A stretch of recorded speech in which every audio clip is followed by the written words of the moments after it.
think I'm gonna do this with my sunglasses on. This snow is so bright.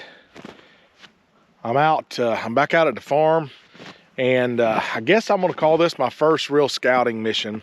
And I'm gonna do something that I don't get to do very often in Kentucky, and that's and we just don't get a lot of snow, at least not snow that stays on the ground for an extended period of time. And we've had a lot of snow and ice, and it's been here on the ground for several days. So the deer tracks have really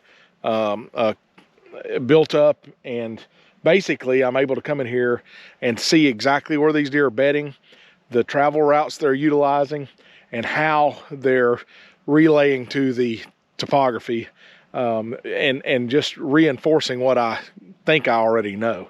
And it's a real easy thing to see right here. So you've got this power line that's an opening up through the timber, and there's just deer tracks hammering all over it. And there's a reason why people like to hunt these power lines, because it is an opening for deer to travel through, maybe thickets or whatever, but it really makes it easy for them to get from point A to point B. And I'm just coming in now to ground truth a lot of that, and maybe open my eyes to something that I wouldn't have seen from a map or any other time, because the sign is just so visible now. You can see the beds from a long distance away. You don't have to be right on top of them to see that a deer bedded there. And I'll mark all that stuff on my map. I'll mark these trails that are kind of unusual or located in a spot that I wouldn't have assumed they would be in, and just get a really good understanding of how the deer correspond to the topography on the property. It's pretty important. So when we come back in here pretty soon and we set up our burning plan, let's say there's a point down the hill that the deer like traveling on more than another point. Well, if I create my fire lane down the center of that point, I can emphasize that travel corridor even more, because now I've created another edge there. So it's more diversity, and it'll attract even more deer to utilize that spot. And then I can concentrate on that. It may transition them from one spot to another spot. What I wouldn't want to do is maybe go in and destroy the best travel corridor on the property because I didn't realize that's where it was, if that makes sense. So that's what we're going to do. We're going to look closer at all this. So here is a great example of a spot I've driven by probably 5 or 6 times, and I never noticed this. And what's crazy is 10 yards in, there's a bunch of rubs, and intensely rubbed trees as well. So check this out. So as I'm driving up the power line, see the power line here, all of a sudden these tracks just turn off here.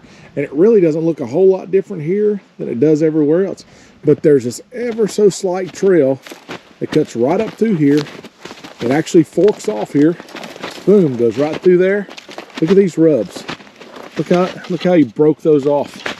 And then there's one right here. They're not real big, but that's buck sign. And this is stuff that I wouldn't have seen off the road.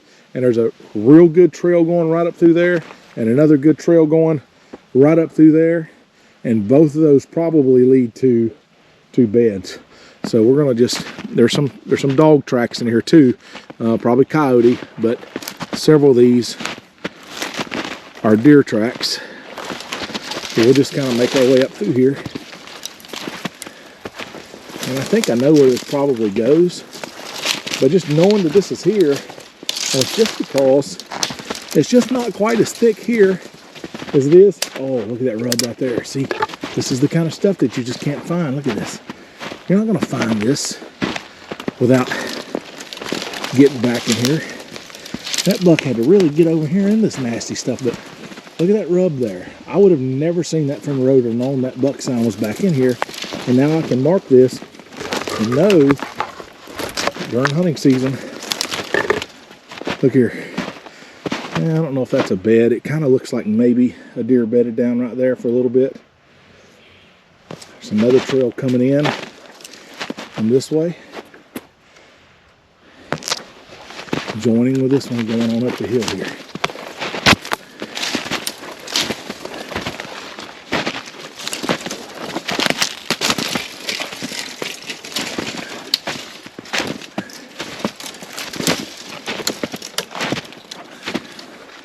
The coyote peeled off, actually hopped up on the log, went that way, but the deer is still continuing this way. The deer trail continues. It's too thick for me to go. But I know what's happening is, you know, there's probably a fair amount of woody browse in here. You can see that's dead. But there's, with as thick as this is, there's going to be some woody browse. And man, you know, in the evening time, the sun's going to be shining on this and warming this up. So I'm not going to follow this trail anymore, but you get the idea, I hope. This is a great example of how you can use your fire breaks or your roads or whatever to dictate travel. It is this farm, because it's so cut over, it is very thick and it's difficult. Like, just like I couldn't get up through that those woods over there, the deer have difficulty walking there too, so they want to use the path of least resistance. And check this out. So you see how thick that is. Nothing wants to walk through there unless it's just to go in a little ways and bed down. Same thing over there. But look at the road. So almost probably 80% deer tracks walking right up the road. So if you're putting in roads, you know deer like to travel certain types of contour, put your roads up that contour, further enhance that, and you create this travel corridor right through there. Now you got to be careful, because we want to limit human and deer confrontations, except when we're trying to kill a big buck. Obviously, we just don't want to be running into deer all over the property. So, you know, if you're gonna be putting in a road that you're setting up as a travel corridor, you really need to be careful and make sure that that's a road that you're only going to use maybe to recover deer, or when you're on the farm working, or something like that. So don't confuse your main road through your property as a travel corridor. It's going to be, but we want to limit the human deer interaction as much as possible in there, especially when it's not planned. So here's another trail. Now obviously the deer just wore that trail out, but coming right out of that bigger mature timber, all right, right into this thicker area where they're bedding and feeding as well. So food is at such a premium right now. They're not eating anything off the ground because it's all covered in snow. Something we don't run into a whole lot in Kentucky. However, with this property being as thick as it is, there's so much woody browse down within deer's reach. There's lots of food here, and people look at this farm and say, oh, you just got 20 acres of tillable. Yeah, but I got 200 acres of cut over timber that provides some of the best cover and woody browse possible. So I found this really interesting. I've come back into this area that still has mature timber on it. They just not got to this and cut it yet. They've still got until September to finish their logging. But so you can see all around me is big, beautiful, marketable timber. And being in the land business, I sell a lot of land, and this is what so many clients want. But I would almost dare you to find a deer track in here. Now they're here, but they're so scattered out. There's nothing to confine them to one trail. I've driven all around through here and I see some squirrel tracks.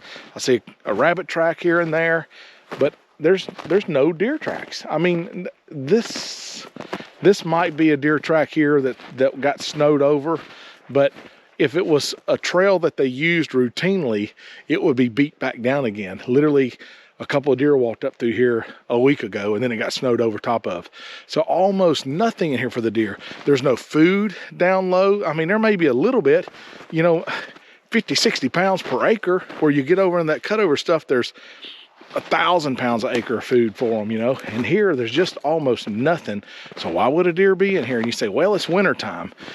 But that really doesn't matter, because other than the rut, when a buck may pass through here looking for a doe, this woods right here offers nearly nothing for the deer.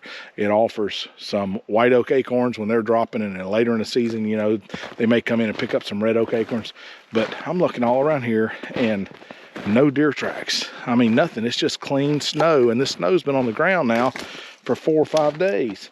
But there's so few, and you guys saw what it looked like back there around those thickets. It's just deer sign everywhere. So again, folks don't want to cut their timber because they like the way it looks to them, but the wildlife, they just don't get a whole lot of use out of it.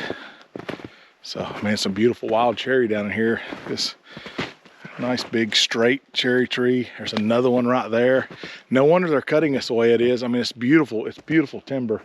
I come through a patch back there that was nothing but big, overgrown, overly mature beech trees that have probably been passed over for the last 3 timber jobs in here, I would say. But there's a giant one right there. But anyway, get back to scouting.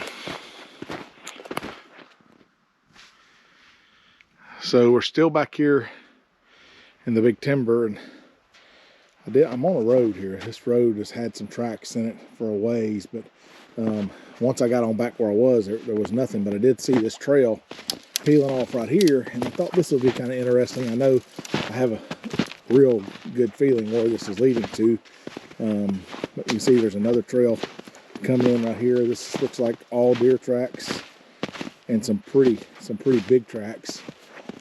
But this is one of those things that could come in really handy come hunting season. So this creek bisects through the property, and for whatever reason, they won't cross right here.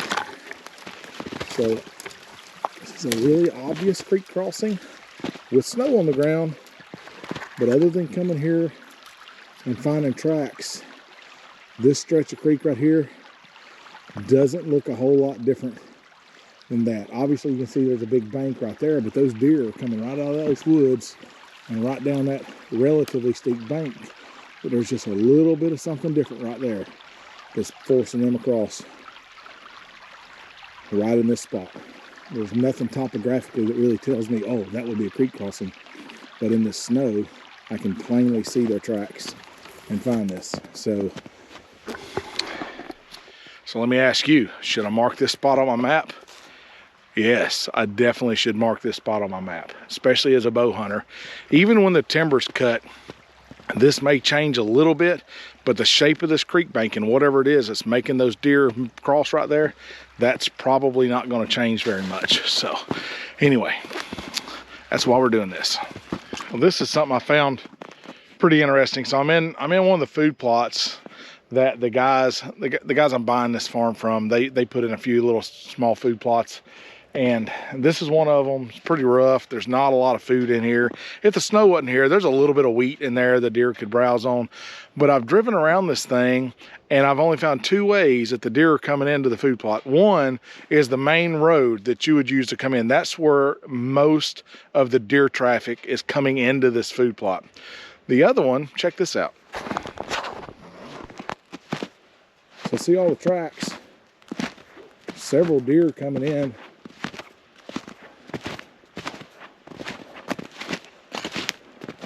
Right underneath the deer stand. I mean, obviously you kind of want them close, but if the deer are coming from that direction and you're trying to hunt the food and your scent is blowing back over the thicket and these deer are coming from the thicket, well, are you hunting this successfully? Are you hunting it smart?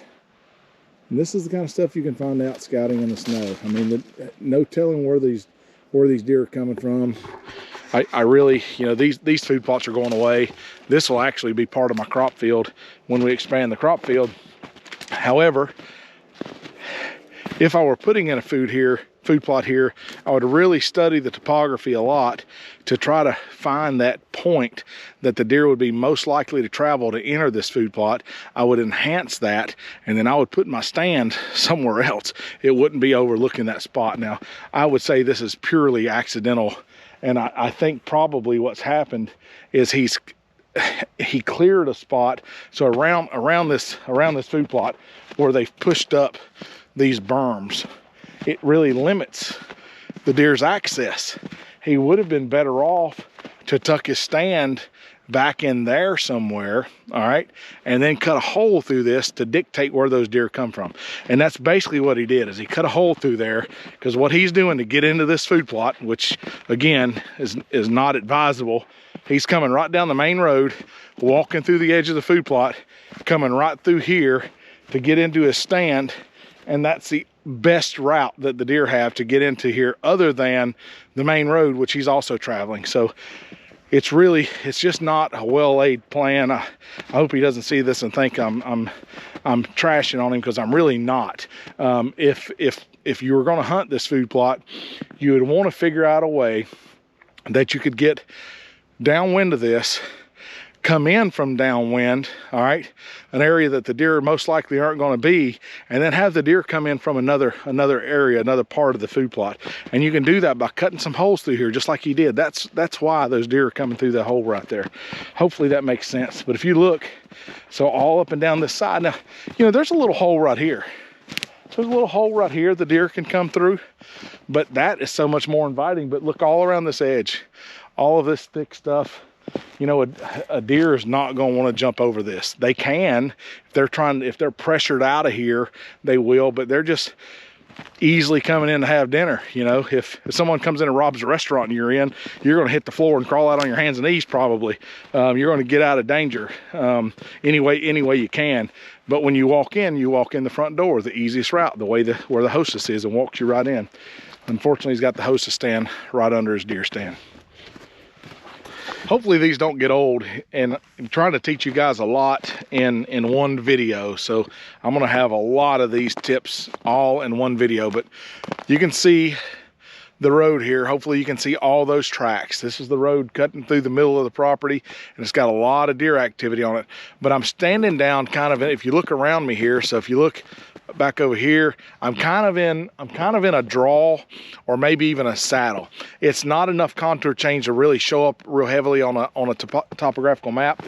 However, as I was coming through, I couldn't help but notice that right up the gut of this is quite a few deer trails cutting right up the gut of this draw, or maybe this is a saddle, and I haven't even referred to the topographical map yet to see what this is, if it's a draw or maybe a saddle in the ridge. But even as thick as this is, the deer are going right up the gut of this. They're not continuing on. This is the way they're accessing this road. So you hear people talk about hunting saddles a lot because it's a low spot. It's the path of least resistance. That is the path of least resistance to the path of least resistance. In other words, if I followed that, I'm probably going to get over the hillside there. That's a south-facing slope over there. I do know that. Probably going to get over there and run into some deer beds. And those deer are getting up out of their bed. They're taking the path of least resistance to the path of least resistance to get on into that food plot where we were at just a few minutes ago.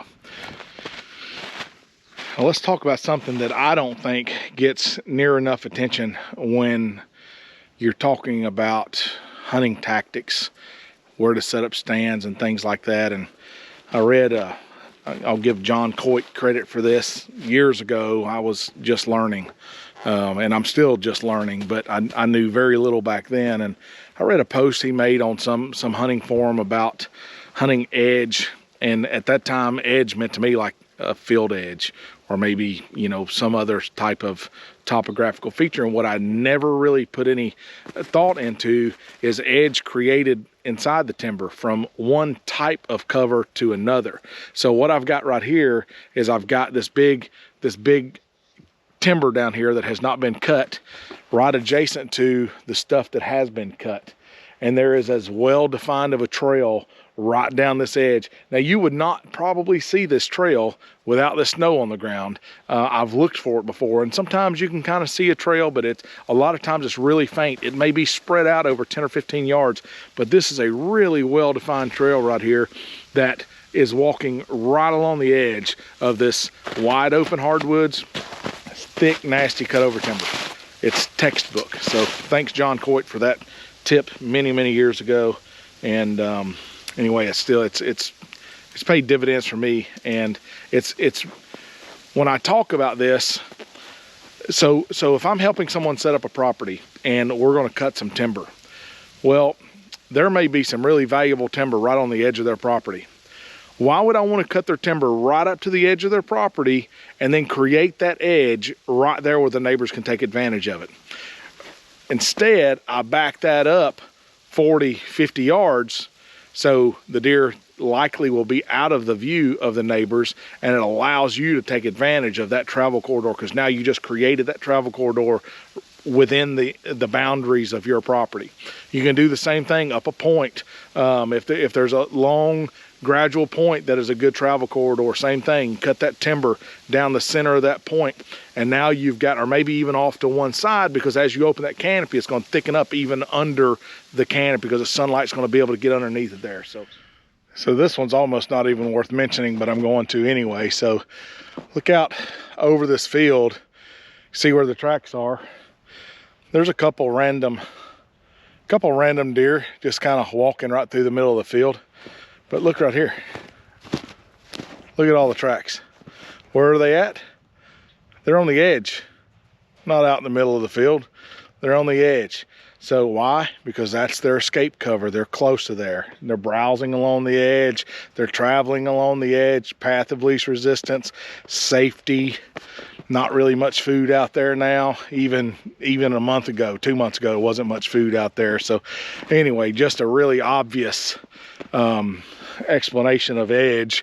Now, if you had a little cover out through here, maybe this was big closed canopy forest, it'd be very similar. Or maybe this would be evergreens and closed canopy forest, or cut over, or whatever. It's all the same. It doesn't matter.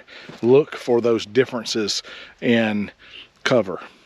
Wide open, no cover. Very thick, heavy cover. Deer right on the edge. I've talked a lot on this video about woody browse.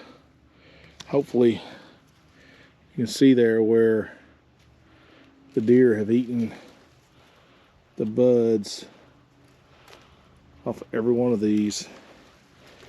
And I'm finding this all through this cut over stuff. So I know a lot of people are probably thinking, why does he keep rambling on and on and on about this sign he's finding in the snow 2 months after deer season goes out? The fact of the matter is, these trails that these deer are utilizing, they're going to utilize now, October, November. This is the path that they're going to take. So you need to know where they are. And here's a prime example. So I'm in the middle of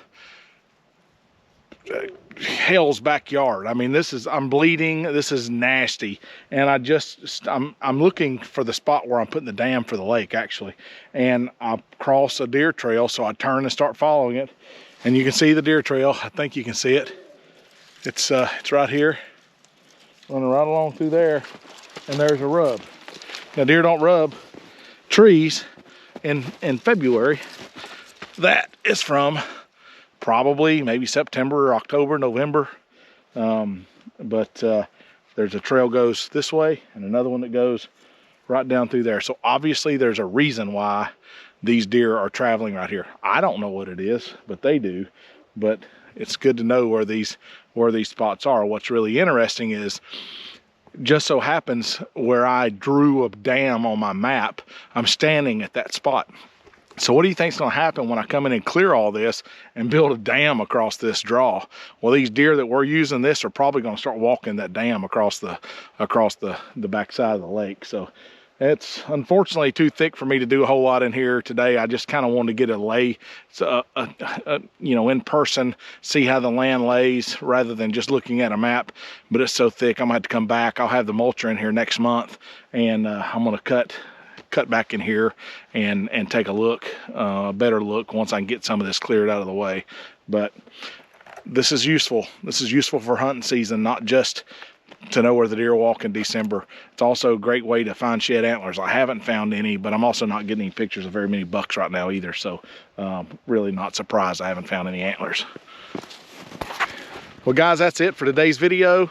Next video will likely be me meeting with the appraiser out here. I've got to bring him out and show him around the property next week, and hopefully I'll be able to share some of that with you guys and give you a better understanding of that process. If you've never bought property, maybe talk to him and get him to explain, what his job's all about, how he goes about doing it, and the key points that are going to add value to a property. So stay tuned for that. Be sure to like and subscribe, and we'll see you next time. Stay safe.